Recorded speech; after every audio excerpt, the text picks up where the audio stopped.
Breaking news on the Italian banking crisis. UniCredit, one of the biggest Italian banks,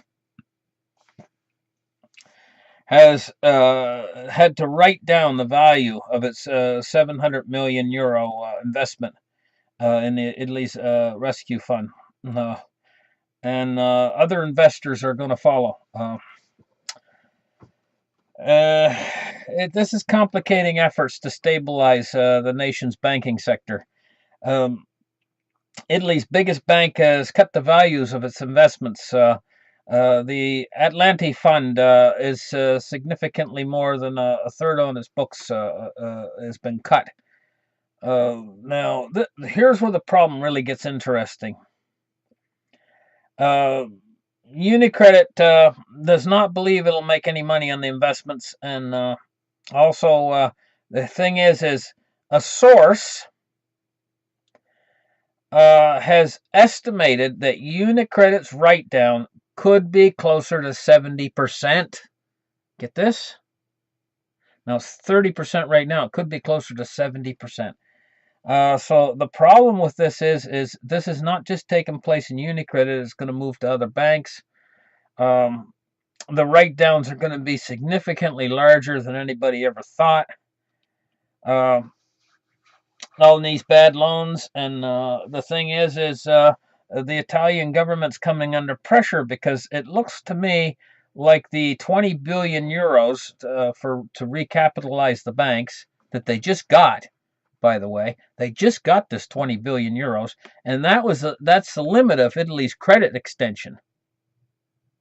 This is the 20 billion euros. This is about all that they could pull out of the hat, right?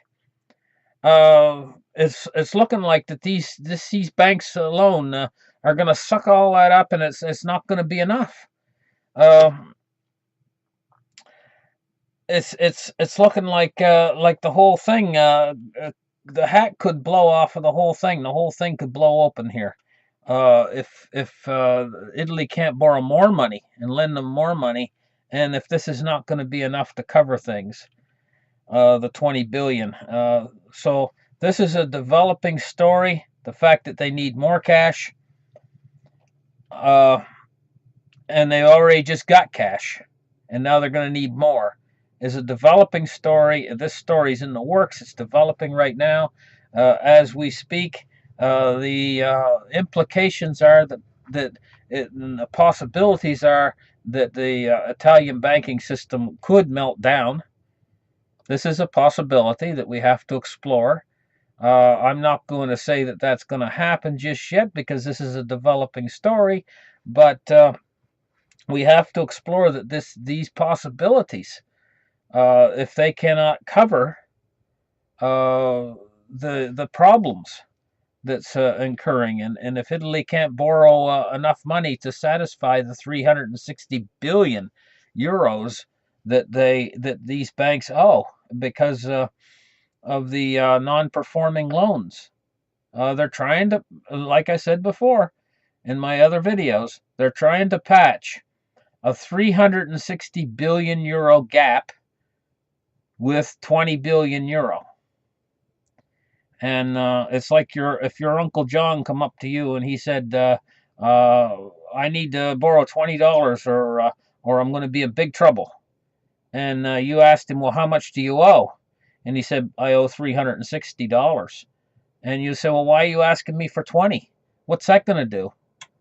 That's not going to cover your what you owe. And this is the way with these banks. They owe 360 billion euros, and they've got 20 billion. And it looks like they've already burned through it, and it's not going to be enough. And if it's not going to be enough, the question is, can they actually get more? Or are they going to melt down anyway? So stay tuned, and let's see what happens with this situation. Give me a thumbs up if you like my channel and subscribe.